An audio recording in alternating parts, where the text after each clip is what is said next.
Imagine becoming one of the biggest music groups in the world. Your albums sell millions of copies, your concerts are sold out, fans scream your name everywhere you go.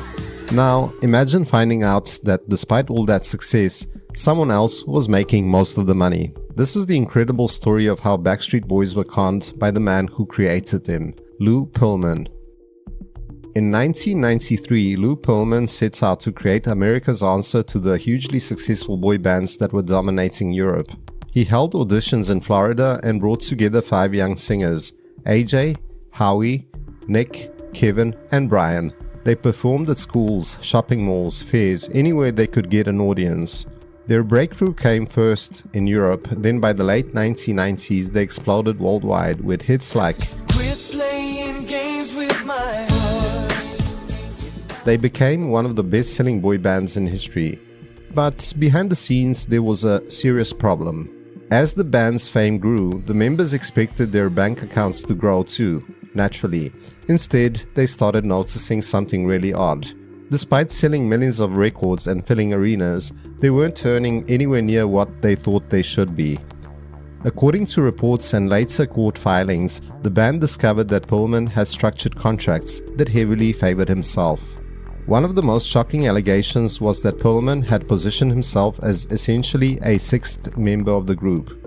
That meant when profits were divided, he wasn't just getting paid as a manager, he was also receiving a share comparable to the performers themselves.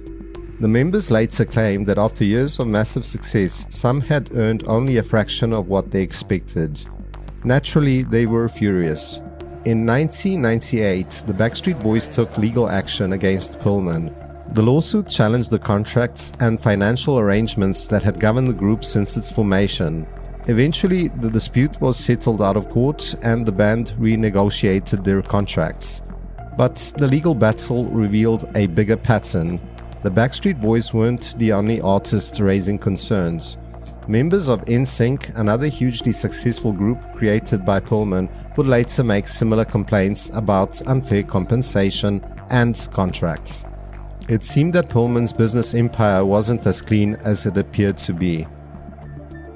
I remember this one trip to Los Angeles I was so excited about because Lou was hyping up the fact that this was going to be our first check presentation.